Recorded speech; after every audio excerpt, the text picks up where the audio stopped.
Yanuar Arif Wibowo, Jateng 8 A468. Pak Menteri, Pak Wamen, dan Pak Dirjen, serta jajaran yang hadir.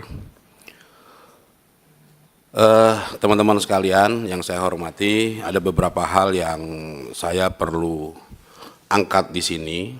Yang pertama, ini sedikit masukan Bang Fahri pada jajaran Pak Menteri dan Pak Wamen terhadap konsistensi data yang disajikan ke kami, ya. Jadi ada lampiran yang kita juga baru dapat pada hari ini.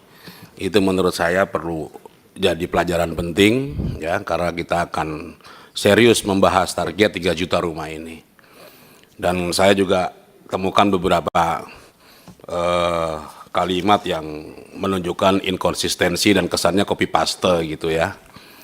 Yang di atas bilang pemanfaatan, di bawahnya dibilang penambahan, di atasnya penambahan, di bawahnya pemanfaatan. Jadi ini penting karena semuanya punya konsekuensi dalam pembahasan. Yang kedua, saya ingin melihat soal capaian yang kemarin pun dengan Kementerian PU sudah tersampaikan terkait dengan program swadaya ini. Dan rupanya beberapa waktu sampai hari ini juga pergeserannya tidak begitu banyak hasil evaluasinya. Nah, ini menjadi perhatian karena program swadaya ini berdampak kepada daya serap tenaga kerja. Dan itu akan meningkatkan daya beli masyarakat kita. Di sisa waktu yang ada ini, tolong nanti bisa dijelaskan kepada kami, apa sih yang menjadi hambatan kok ini seperti stagnan di situ, ya. Kemudian bagaimana menyelesaikan sisa anggaran, ya, dan sisa program yang tinggal ya 1-2 bulan inilah kira-kira. Yang menarik, keinginan Pak Menteri dan jajarannya terkait dengan target 3 juta rumah ini. Kita sepakat, Pak, ini menjadi proyek yang sekarang menghiasi pikiran mungkin seluruh rakyat Indonesia. Jadi pada titik ini saya lihat kementerian ini cukup jeli, cukup pandai melempar wacana ini menjadi sebuah wacana publik tentang 3 juta rumah ini. Saya kemarin ke Dapil, hampir semua menanyakan itu. Bagaimana dengan 3 juta rumah yang akan didevelop oleh Kementerian PKP ini? Dengan konsentrasi 2 juta di pedesaan dan 1 juta di perkotaan. Yang jadi permasalahannya, Pak Menteri, ini kita perlu konfirmasi. 3 juta ini, ya, itu kita membangun rumahnya, unitnya, atau terjadi transaksi kepemilikan baru sebanyak 3 juta. Ini penting. Backlog kita kemarin start 12 juta. Saya dapat masukan dari teman-teman pengusaha properti, mereka punya unit ready stock, lebih kurang start 1 juta katanya. Tapi itu tidak terserap. Katanya kebutuhannya 12 juta. Nah, saya tidak ingin kemudian target 3 juta ini berpikirnya membangun.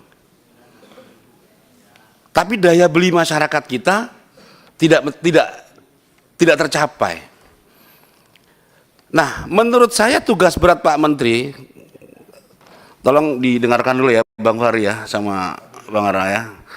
Nggak, karena ini serius gitu, ya, ini serius. Nanti diskusinya bisa, setelah ini bisa diskusi lah. Karena kita melihat problem soal rumah tidak layak huni ini kan problem daya beli masyarakat kita.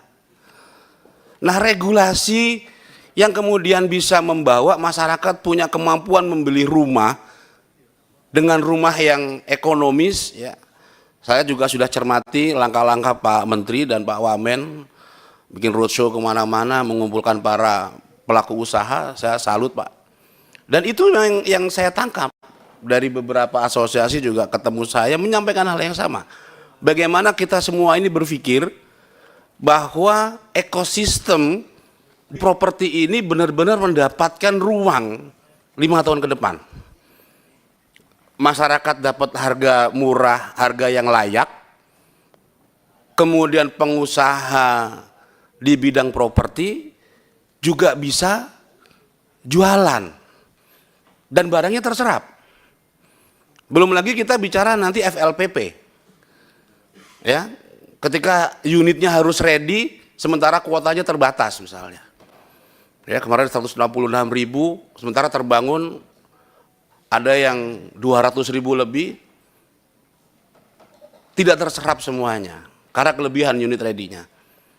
Nah, ini menurut saya juga nanti ketika, ya ini sedengaran ya, nanti mungkin resminya dari kementerian menyampaikan di komisi ini secara resmi, ya, misalnya FLPP digenjot sampai 300.000 unit misalnya. Nah, ini nanti juga mekanismenya juga harus clear and clean gitu. Karena para pengembang juga nanya, Pak Menteri, ini ngambilnya kayak haji kayak kemarin nggak gitu, cepet-cepetan, serobot-serobotan gitu. Mereka bangun ada 500 unit misalnya, tapi yang dapat fasilitas FLPP 300 unit nanti. Bagaimana dengan 200.000 unit yang lain misalnya? Nah, jadi regulasi yang komprehensif ini yang menurut saya ke depan ini harus difikirkan oleh kementerian baru yang dipimpin oleh Bang Ara dan Bang Fahri ini, ya. Saya nggak perlu mengupas terkait dengan bagaimana mendapatkan rumah yang kemudian terjangkau ekonomis, ya. Masukannya sama, Pak, masalah tertanah, legalitas tanah, perizinan, kemudian insentif pajak, ya, skema bunga dan seterusnya. Itu sudah ada di kepala Bang Ara lah, gitu. Dan itu yang disampaikan juga oleh para pelaku usaha. Nah, saya minta, ya, Pak Menteri dan jajarannya ini betul-betul dari tadi saya memperhatikan Pak Menteri sepertinya lelah. Saya nggak bilang Pak Menteri tidak serius, tapi saya perhatikan Pak Menteri lelah karena berat beban 3 juta ini, ya. Pak Menteri harus keliling ke sana kemari. Karena pencapaian 3 juta ini nggak bisa dengan cara yang biasa, pasti gagal. Makanya harus out of the box gitu. Yang dulunya kita nggak pikir, ini harus kita pikirkan. Saya apresiasi tentang itu, Pak Menteri.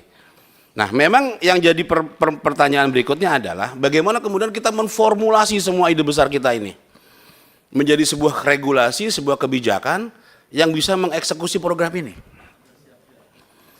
Iya. Nah, ini saya catat, banyak teman-teman tadi mengkritisi tentang BSPS yang tersebut di paparan tadi Pak Menteri, 40 unit per desa per tahun, ya kan? Itu kan memang 40 unit itu kan 3 juta dibagi jumlah desa aja, ketemulah angka itu. 40 unit per desa, ya.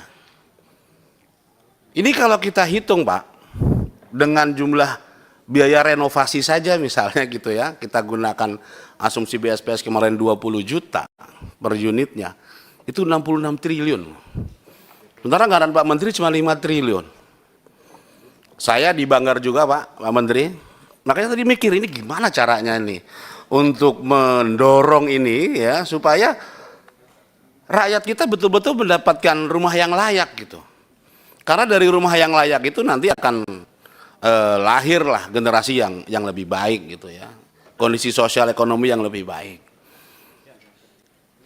Dan saya apresiasi karena memang di Astacita yang ke-6 itu visinya membangun dari bawah, dari desa gitu. Makanya teman-teman concern bener tentang program BSPS ini yang berpengaruh terhadap masyarakat di tingkat bawah. Tapi yang saya agak aneh Pak Menteri, ya nanti tinggal bisa dikonfirmasi, di paparan Pak Menteri tanggal 29 Oktober yang lalu, program BSPS ini dicantumkan di paparan Pak Menteri, itu cuma 34.289 unit Pak. Atau sekitar 700 miliar dianggarkan. Benar ya Pak Menteri ya? Sementara 2024 saja itu 135.319 unit. 2024 target kita 1 juta.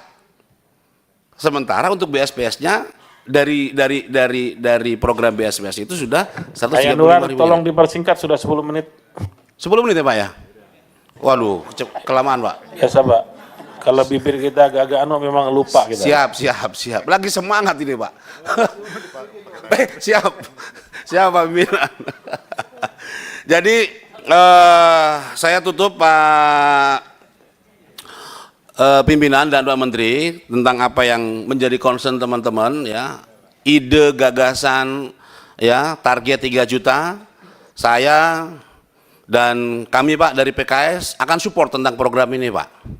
Makanya kita akan berpikir bareng-bareng ya, membuat sebuah ekosistem dan regulasi yang akan menuju ke arah sana. Itu Pak dari kami, terima kasih. Assalamualaikum warahmatullahi wabarakatuh.